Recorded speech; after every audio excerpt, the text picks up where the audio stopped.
Hi everyone, Daljeet Peterson here with Astrolab 21, and this is the astrology forecast for the week of November 9th, 2020. Okay, so we survived election week 2020. Well, now what? Well, as the week begins, the sun is continuing to move through the watery sign of Scorpio, and it's going to make some harmonious aspects with Jupiter, Saturn, and Pluto, the big three who have been spending most of the year hanging out in Capricorn. And it's also going to make a nice aspect to Neptune, which is in the watery sign of Pisces.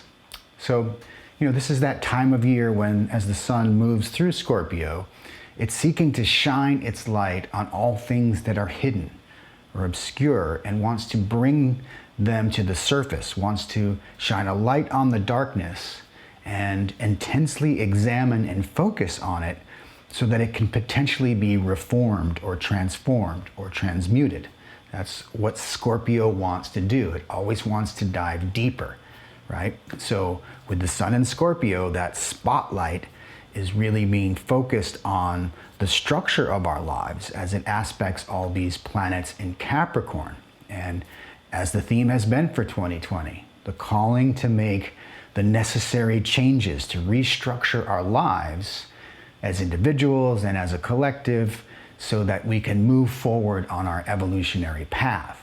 And, as we've been learning in this year, and sometimes the hard way, it's a real challenge to meet this, what I've called the call to overhaul, right? This Capricorn energy that we're getting.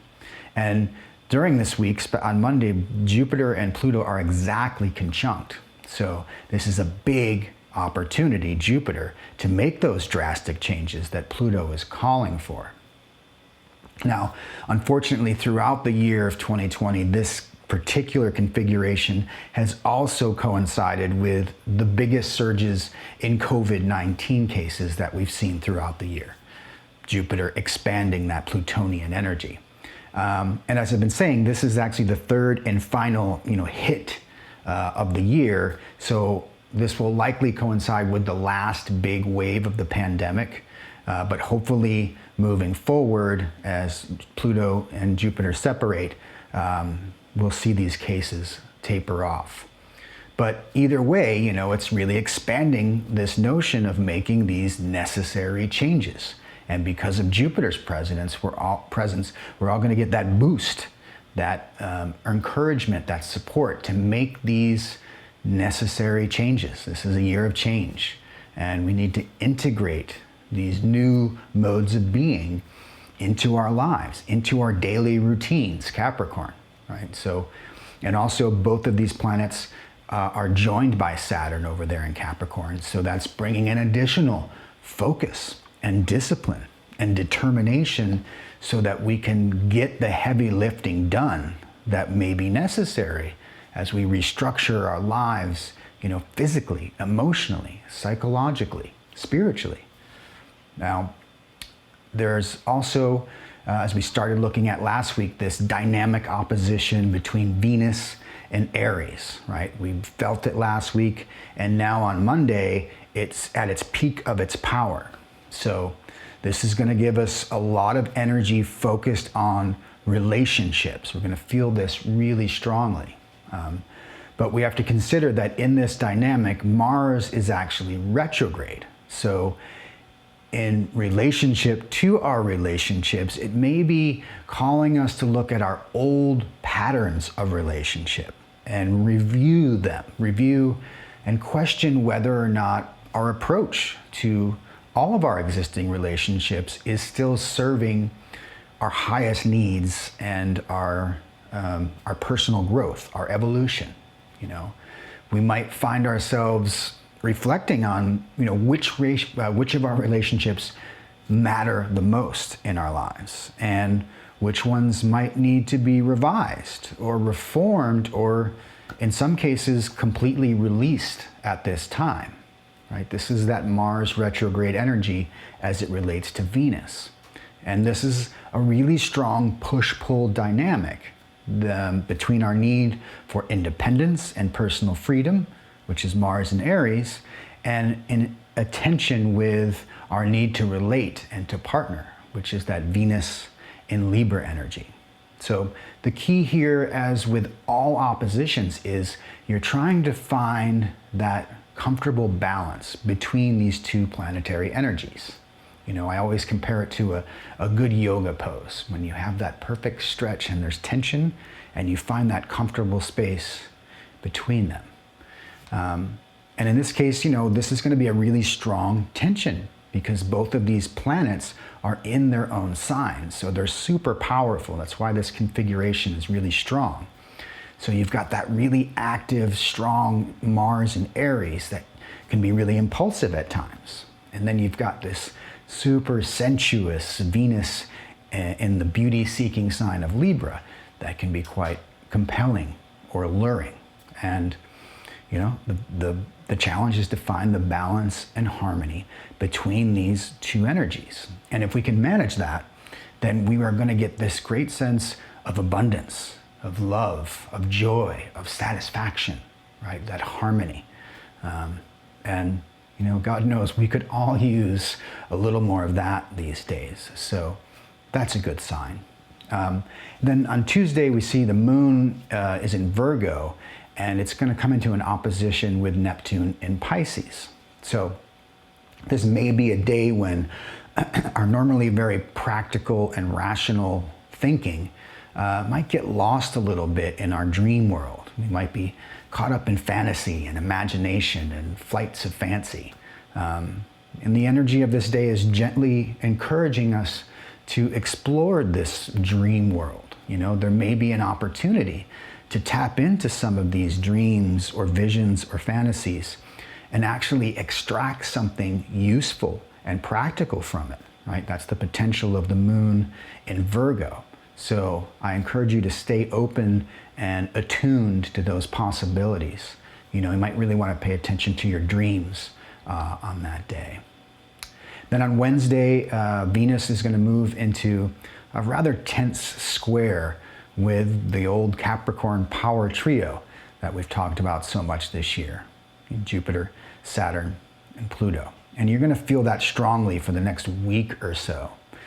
And unlike the sun's aspect to these planets that we'll feel earlier in the week, this one, the energy is a little more tense as it's a square. And so what's coming into conflict is our deeply held values, right? Our Venus. And it's trying to rectify our relationship with the community that we live in, with our society at large. So, you know, many of these issues that we've all been struggling with in many ways all year, right? The conflicts over how to deal with this pandemic, you know, the government's response and the restrictions that have been placed on all of our lives through quarantine and shelter-in-place rules. You know, the sacrifices of our personal liberties that we've all had to make for the collective good, right? These are all going to come into even sharper focus for us this week with this configuration. And what Venus in Libra is really calling us to do is to be fair, you know, to be gracious, to listen without prejudice, to seek harmony and reconciliation, which I think resonates very well with the message that Vice President or President-elect Biden made in his acceptance speech this weekend. So, you know, we're all being searched to, you know, dig deep and find that sort of compassion that we all need to have for each other as we live and try to survive through what has turned out to be a year of great social distress. Now on Thursday, the moon will actually come in and join Venus in her opposition to Mars. So this will give us sort of an emotional boost to those relationship dynamics that we've been talking about here today. And it could sort of tip the scales in favor of our relationship needs, right? And it will have us really reflecting on the value of relationships in our lives. And this could really trigger a time for us to sort of really appreciate and value the connections that we have with others. our dearest friends, our family, our loved ones, our lovers, right? We are being called to really appreciate these meaningful connections and focus on what matters most. Because, at the end of the day, it's our connection to others that really gives us the greatest meaning in our lives. No one does it alone. We're all human beings, and we are all incredibly social creatures. So we need to try to find the comfort in our connections with one another, despite the challenges of this year and with quarantine, whether it's reaching out on the phone or Skyping or FaceTime or letter writing or emails, whatever it is that gets you connected to those people that matter most in your life. That's what we should be focused on. What is it that brings us together versus the things that draw us or push us apart. Now, by the weekend, we're going to end with a new lunar cycle as the moon comes to join the sun in Scorpio. Now, this new moon is going to be a supermoon, which just means that the moon is orbiting very, very close to the Earth during this conjunction. So what this does is just magnifies the intensity of what will already be a rather intense Scorpio new moon, right? And at the same time, the sun and the moon are forming a harmonious aspect with Jupiter and Pluto, who are conjunct in Capricorn. So again, the intention to go deeper, Scorpio and Pluto, to expand on our need for real personal change at this time. This is getting highlighted once again. And this is just another reminder of what really is a sort of configuration of a lifetime that we're experiencing. And, as with every new moon, this is always a great time to set an intention for the month ahead. And I really encourage you to get into that habit. It's a great habit to have, because by tuning into the monthly lunar cycle, it's this way that we can set some attainable short-term goals, and we can track our progress on a monthly basis. And it also gives us a greater awareness of the season that we're moving through. And of course, it's always helpful to know, where that new moon is occurring in your personal birth chart, because then you can bring your focus and awareness into that area of your life with your intention. So it's, if that new moon is happening in your second house of money and possessions, well, you might want to focus on that for the month. Or what if it's happening in your seventh house of relationships? That might be a good place to put your energy and focus for that month. So really encourage you to, use this technique. It will inform and enhance your approach to each month. And, this is why I've always said having that working knowledge of your own birth chart is enormously helpful. And so I encourage everyone out there to do so. You can go to astro.com and get a copy of your own birth chart for free. I highly recommend that. So, all right, well, that's our glimpse of the week ahead. As always, hope you can put some of these insights to good use in the days that will come. And wishing you a happy, healthy, and productive week ahead. Okay, until next time, Sat Nam.